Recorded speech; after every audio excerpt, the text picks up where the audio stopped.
Good evening, all friends, all subscribers. Welcome my YouTube channel CD RK Saini BEd classes. देखिए, हमारे YouTube channel के माध्यम से आप सबके लिए पाठ योजना निर्माण कार्यक्रम चलाया जा रहा है। इस पाठ योजना निर्माण कार्यक्रम के तहत हमारे द्वारा आप सभी के लिए पाठ योजनाओं का निर्माण कैसे किया जाता है, कौन कौन से उद्देश्य आपको बनाने होते हैं, कौन कौन से शिक्षण बिंदुओं सोपानों का प्रयोग करते हुए आप पाठ योजना का निर्माण कर सकते हैं। तो इन सब के बारे में आपको संपूर्ण जानकारी के साथ हमारे द्वारा पाठ योजना निर्माण से संबंधित तथ्यों का आपको ज्ञान प्रदान किया जा रहा है। देखिए, हिंदी के अंतर्गत जो हिंदी गद्य पाठ योजना है, इस पाठ योजना का हम आज की क्लास में आपको बताएंगे कि आप गिल्लू प्रकरण पर आधारित जो महादेवी वर्मा द्वारा निर्मित एक कहानी है, उस कहानी के बारे में पाठ योजना का निर्माण आप किस तरह कर सकते हैं। तो आप सब बने रहें हमारे साथ, हमारे YouTube चैनल के साथ। और यदि आप हमारे YouTube चैनल पर पहली बार आए हैं तो हमारे YouTube चैनल्स को सब्सक्राइब करें और पास ही बने बेल आइकन के बटन को दबा देवे, जिससे हमारे द्वारा हमारे YouTube चैनल पर जब भी पाठ योजना अपलोड की जाए तो उनके नोटिफिकेशन आपको मिल सके और आप पाठ योजनाओं का निर्माण करना सीख सके। देखिए, हम जब पाठ योजना का निर्माण करते हैं तो सबसे पहले हम शामपट पूर्ति बनाते हैं। तो यहाँ पर देखिए, शामपट पूर्ति के अंतर्गत विद्यालय का नाम, कक्षा, दिनांक, विषय, कालांश, समय और विधा। देखिए, यहाँ पर हम जो हमारा मुख्य प्रकरण है उसको मेन सेंटर में लिखते हैं और गिल्लू प्रकरण या गिल्लू कहानी गद्य विधा से संबंधित है, तो विधा लिखा हमने, गद्य प्रकरण गिल्लू हो गया, जिसे हम मेन सेंटर में लिखते हैं। इसके बाद हम मुख्य जो उद्देश्य होते हैं, देखिए मैंने आपको इससे पहले हम हिंदी गद्य की 2 पाठ योजनाओं का अध्ययन कर चुके हैं। ये 3rd नंबर की हमारी गद्य पाठ योजना है।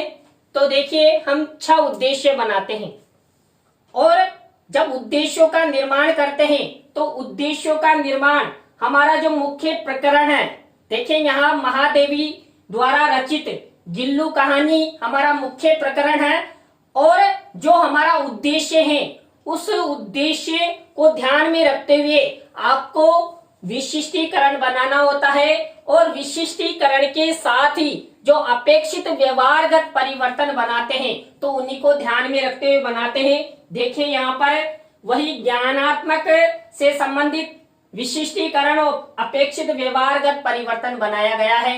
इसी तरह अवबोधात्मक से संबंधित विशिष्टीकरण और अपेक्षित व्यवहारगत परिवर्तन बनाया गया है।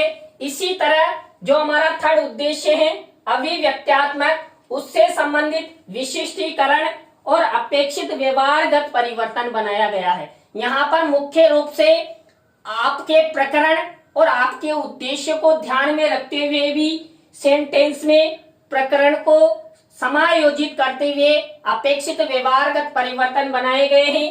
इसी तरह कौशलात्मक से संबंधित ये विशिष्टीकरण, ये अपेक्षित व्यवहारगत परिवर्तन। इसी तरह अभिरुचि से संबंधित, देखिए अभिरुचि से संबंधित ये विशिष्टीकरण और अपेक्षित व्यवहारगत परिवर्तन यहाँ पर है। इसी तरह अभिवृत्त्यात्मक उद्देश्य से संबंधित ये विशिष्टीकरण, ये अपेक्षित व्यवहारगत परिवर्तन। आपको इस तरह हिंदी गद्य में 6 उद्देश्यों का निर्माण कर उसकी विशिष्टीकरण निर्धारित करते हुए अपेक्षित व्यवहारगत परिवर्तन आपको बनाना है। इसके बाद आता है कक्षा शिक्षण सहायक सामग्री। देखिए, कक्षा शिक्षण सहायक सामग्री 2 प्रकार की होती है, सामान्य और विशिष्ट। यहाँ पर सामान्य शिक्षण सहायक सामग्री में चौक, मार्जनी, रोलर बोर्ड ये कॉमन है। इसी तरह इस पाठ योजना में हम विशेष रूप से विशिष्ट सहायक सामग्री के रूप में चार्ट और मॉडल का प्रयोग करेंगे। और पूर्व ज्ञान, छात्र महादेवी वर्मा द्वारा रचित गिल्लू कहानी के बारे में सामान्य जानकारी रखते हैं। तो देखिए यहां तक हुई हमारी पाठ योजना के जो हमें शाम पट पूर्ति करते हैं, उद्देश्य निर्धारित करते हैं, कक्षा शिक्षण सहायक सामग्री बनाते हैं और पूर्व ज्ञान निर्धारित करते हैं। तो ये पहली स्टेप होती है पाठ योजना की। इसके बाद हमारी मुख्य पाठ योजना प्रारंभ होती है जो प्रस्तावना के प्रश्नों से शुरू होती है और पहला ही हमारा शिक्षण बिंदु सोपान स्टेप होती है प्रस्तावना। देखिए मैंने आपको पहले भी बता दिया है कि प्रस्तावना के प्रश्न प्रत्येक पाठ योजना निर्माण के समय बनाए जाते हैं और प्रस्तावना के जो प्रश्न हम बनाते हैं 3 से लेकर 5 प्रश्न हम बनाते हैं। प्रत्येक प्रश्न में तारतम्यता, जिगजैग और उत्तर से ही प्रश्न बना होता है। देखिए यहाँ पर परिवार कितने प्रकार के होते हैं। पहला प्रश्न 2 प्रकार के होते हैं। दोनों परिवारों के नाम बताओ। एकल एवं संयुक्त परिवार। अब एकल एवं संयुक्त परिवार से ही अगला प्रश्न बनेगा। संयुक्त परिवार में कौन कौन से सदस्य होते हैं या कौन कौन से परिवारजन होते हैं। तो माता पिता, भाई बहन, दादा दादी, चाचा चाची आदि, यानी सब संयुक्त रूप में रहते हैं। अब इसी उत्तर में से आपका अगला प्रश्न बन रहा है, दादा दादी परिवार के बालकों को क्या सुनाते हैं? कहानियां तथा ज्ञान की बातें बताते हैं, समझदारी की बातें बताते हैं। अब इसी में से अगला प्रश्न है, महादेवी वर्मा द्वारा रचित गिल्लू कहानी के बारे में आप क्या जानते हो? ये आपका 5वां प्रश्न समस्यात्मक हो गया। तो इसके जस्ट बाद हम करते हैं उद्देश्य कथन, जो हमारी पाठ योजना की सेकंड स्टेप होती है। उद्देश्य कथन, बच्चों आज हम सब महादेवी वर्मा द्वारा रचित गिल्लू कहानी के बारे में विस्तार पूर्वक अध्ययन करेंगे। देखिए मैंने उद्देश्य कथन में जो शिक्षण सहायक सामग्री का कॉलम है ये महादेवी वर्मा और ये गिलहरी है। गिल्लू नाम इसे महादेवी वर्मा द्वारा दिया गया था। तो गिल्लू का चित्र यहाँ पर लगाया गया है। तो ये हमारा उद्देश्य कथन हुआ। उद्देश्य कथन के बाद हमारा थर्ड सोपान होता है पाठ प्रस्तुतिकरण। पाठ प्रस्तुतिकरण के अंतर्गत छात्र अध्यापक, छात्र अध्यापिका, जो छात्र होते हैं उनको जो हम प्रकरण या पाठ अध्ययन करने जा रहे हैं उससे संबंधित पृष्ठ संख्या को खोलने के लिए निर्देशित करता है, करती है। तो ये देखिए मैंने यहाँ पर फ्यूचर टेंस का प्रयोग करते हुए छात्र अध्यापक, छात्र अध्यापिका में पाठ प्रस्तुतिकरण लिख दिया है। इसके बाद छात्र छात्रा क्रिया, ये हुआ हमारा थर्ड सोपान पाठ प्रस्तुतिकरण। अब यहाँ पर हमने देखिए 3 सोपानों का अध्ययन कर लिया है, प्रस्तावना, उद्देश्य कथन और पाठ प्रस्तुतिकरण। इसके बाद हमारा चौथा सोपान आता है आदर्श वाचन। आदर्श वाचन आप सबको पता है अध्यापक द्वारा किया जाता है। तो यहाँ पर देखिए छात्र अध्यापक, छात्र अध्यापिका, जो क्रिया का कॉलम उसमें मैंने लिखा छात्र अध्यापक, छात्र अध्यापिका शुद्ध, स्पष्ट, उचित, यति, गति, आरोह अवरोह पूर्वक महादेवी वर्मा द्वारा रचित गिल्लू नामक कहानी का आदर्श वाचन करेगी। छात्र छात्रा ध्यान पूर्वक सुनेंगे। अब इधर देखिए आपका जो शिक्षण सहायक सामग्री का कॉलम है इसमें आप जो कहानी इस प्रकरण में अध्ययन करने जा रहे हैं उसकी विषय वस्तु का मिनिएचर लगाया गया है। देखिए यहाँ पर ये पूरी विषय वस्तु नहीं है, अगले पेज पर है। देखिए यहाँ पर मैंने पूरी विषय वस्तु यहाँ पर लिख दी है उसके आगे की।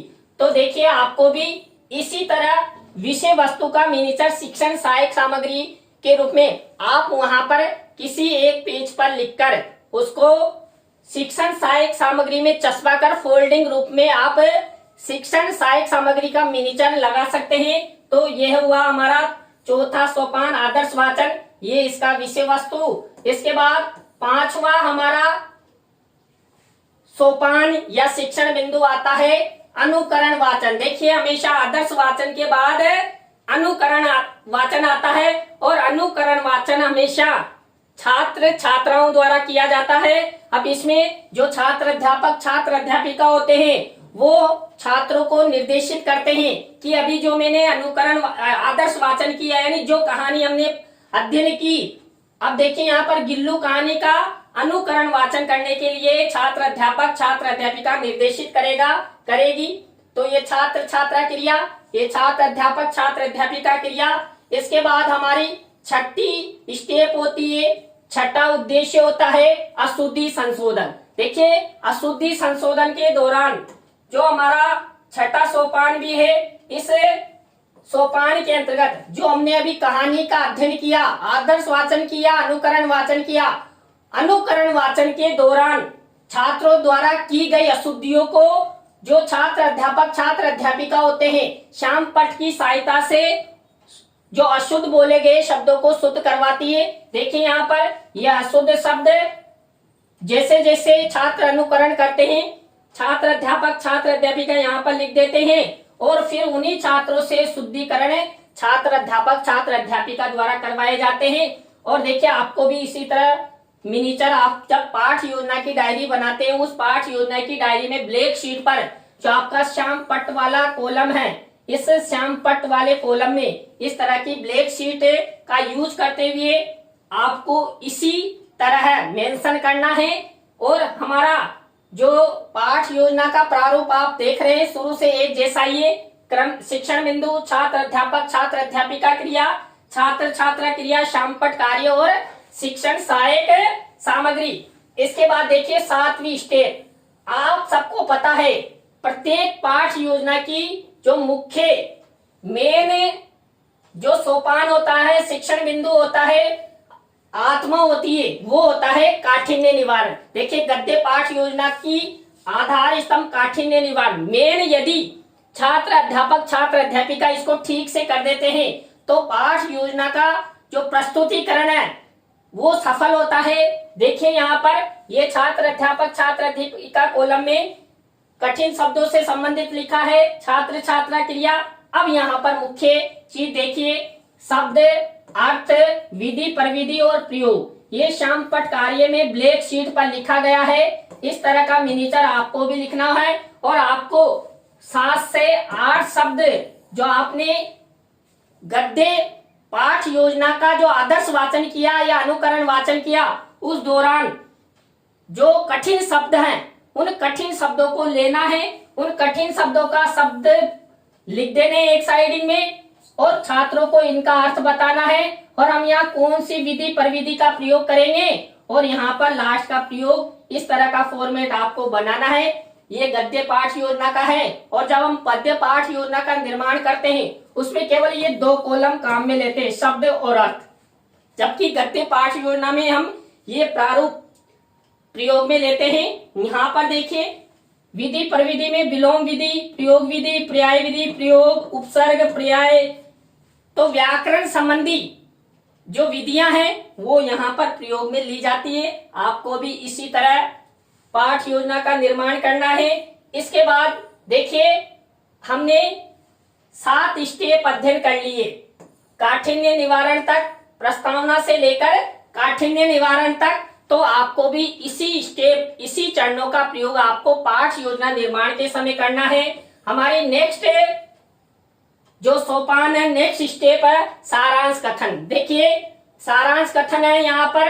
अब सारांश कथन हम 2 प्रकार से कर सकते हैं। यहाँ पर देखिए मैंने महादेवी वर्मा का चित्र और गिल्लू का चित्र भी लगाया है और यहाँ पर कहानी का जो सारांश है वो मिनीचर पर लिखा है। तो आपको भी शिक्षण सहायक सामग्री में इसी तरह मेंशन करना है। आप चित्र को दिखाते हुए व्याख्यान कौशल का प्रयोग करते हुए सारांश कथन कर सकते हैं। आप सबको पता है जो हमने कहानी 20 लाइन के ली थी वो केवल 5 लाइन की ही रह जाएगी सारांश कथन में। देखिए यहाँ पर मैंने इतना सा सारांश कथन लिया है और इस सारांश को हम चित्र को बताते हुए छात्रों को व्याख्यान के रूप में कह सकते हैं। तो आपको भी इसी तरह प्रयोग करना है, वही मिनीचर लगाना है किसमें, शिक्षण सहायक सामग्री के कॉलम में। तो ये वही हमारे 8वीं स्टेप सारांश कथन। सारांश कथन के बाद हम 9वीं स्टेप में जब गद्य पाठ योजना का निर्माण करते हैं तो बोध प्रश्न। अब बोध प्रश्न कहाँ से बनाते हैं, देखिए हमने जो हमारा मुख्य प्रकरण लिया, यहाँ पर गिल्लू प्रकरण है, तो गिल्लू प्रकरण या गिल्लू कहानी से संबंधित जो हमने विषय वस्तु का अध्ययन किया, आदर्श वाचन किया, अनुकरण वाचन किया, अशुद्धि संशोधन किया और काठिन्य निवारण किया, उसमें से ये बोध प्रश्न पूछे गए। आपको 5 बोध प्रश्न पूछने हैं जो आपकी विषय वस्तु से रिलेटेड है। तो यहाँ पर देखिए ये प्रश्न और ये उत्तर। इसके बाद 10वीं स्टेप देखिए, 10वीं स्टेप के अंतर्गत मौन वाचन आता है। तो देखिए हमने जो अभी पाठ प्रकरण या कहानी का अध्ययन किया, यहाँ पर हमने गिल्लू नामक कहानी का अध्ययन किया है। तो गिल्लू कहानी का मौन वाचन के लिए जो छात्र अध्यापक छात्र अध्यापिका होते हैं वो छात्रों को आदेशित करता है या निर्देशित करती है कि आप सब अब जो मेरे द्वारा पढ़ा है, आप द्वारा अनुकरण किया गया है, उसको शांति से मुंह बंद करके और चुपचाप इस पाठ को, इस विषय वस्तु का आप एक बार अध्ययन करिए। तो ये हमारी 10वीं स्टेप। 10वीं स्टेप के बाद हमारी 11वीं स्टेप आती है विचार विश्लेषणात्मक प्रश्न। देखिए विचार विश्लेषणात्मक प्रश्न में मैंने आपको बताया था क्यों और कैसे और कहां वाले प्रश्न, यानी एक से अधिक पंक्ति में उनका उत्तर आना चाहिए।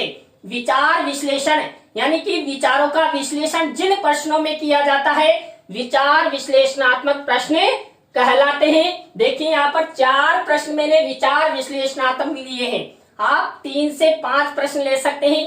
यहाँ पर यदि मैं 3 प्रश्न लेता तो भी कोई दिक्कत नहीं है, तो 3 से 5 विचार विश्लेषणात्मक प्रश्न यहाँ पर मेरे द्वारा लिए गए हैं। ये प्रश्न है और ये उत्तर है। देखिए इसके जस्ट बाद हमारी 12वीं स्टेप आती है। कौन सी? 12वीं स्टेप मूल्यांकन प्रश्नों की। देखिए गिल्लू नामक कहानी जो हमने अध्ययन किए, उस गिल्लू नामक कहानी में से ही मूल्यांकन प्रश्न बनते हैं। और मूल्यांकन प्रश्न मैंने आपको पहले भी बताया है, हम 6 प्रश्न लेते हैं जो 3 तरीके से प्रश्न जो लिए हुए थे। देखिए पहला, सही विकल्प का चुनाव कीजिए, इसमें मैंने 2 प्रश्न लिए। उसके बाद रिक्त स्थानों की पूर्ति कीजिए, इससे रिलेटेड 2 प्रश्न लिए और एक पंक्ति में उत्तर दीजिए, तो इससे संबंधित भी 2 प्रश्न लिए। देखिए आप सत्य असत्य वाले ले सकते हैं, शब्दार्थ वाले ले सकते हैं, या लघुत्रात्मक अति लघुत्रात्मक प्रश्न भी आप यहाँ पर ले सकते हैं। तो ये हमारी 12वीं स्टेप मूल्यांकन प्रश्नों की हुई। आपको भी जब आप पाठ योजना का निर्माण आपकी डायरी में करो, उस समय ब्लैक शीट पर ये मूल्यांकन प्रश्न आपको इसी तरह निर्माण करना है जिससे आपकी पाठ योजना अच्छी बने, सुंदर बने और उसका प्रस्तुतिकरण भी आप अच्छा कर सके। हमारी लास्ट स्टेप होती है गृह कार्य की, जिसमें हम शाम पट पर ब्लैक शीट का यूज करते हुए निबंधात्मक प्रश्न देते हैं। देखिए गृह कार्य के रूप में हम 1 या 2 प्रश्न निबंधात्मक प्रश्नों के रूप में देते हैं। यहाँ पर मेरे द्वारा एक निबंधात्मक प्रश्न दिया है, गिल्लू नामक कहानी का सारांश अपने शब्दों में लिखिए। तो आपको भी इसी फॉर्मेट का प्रयोग करते हुए गद्य पाठ योजना का निर्माण करना है। देखिए गद्य पाठ योजना के अंतर्गत हमने सबसे पहले शाम पट पूर्ति के बाद उद्देश्यों के अंतर्गत विशिष्टीकरण, अपेक्षित व्यवहारगत परिवर्तन बनाए। फिर उसके बाद प्रस्तावना से लेकर गृह कार्य तक 13 शिक्षण सोपानों का 13 स्टेप का प्रयोग किया। तो देखिए आज की पाठ योजना जो हमने महादेवी वर्मा द्वारा रचित जो गिल्लू नामक कहानी है उसका अध्ययन किया, पाठ योजना का निर्माण किया। आपको ये पाठ योजना कैसी लगी कमेंट्स में हमें जरूर बताएं। और देखिए दोस्तों, यदि आपको आज की पाठ योजना पसंद आई हो तो आप लाइक करें, कमेंट्स करें, अपने मित्रों और सहपाठियों को जरूर शेयर करें। और देखिए आप हमारे चैनल को सब्सक्राइब करते हैं तो हमारा चैनल आपके सहयोग से प्रगति की ओर बढ़ेगा। तो आप सबको बहुत बहुत धन्यवाद। राम राम सा। नई पाठ योजना के साथ हम आपसे फिर मिलेंगे। CD RK Saini B.Ed classes YouTube channel पर।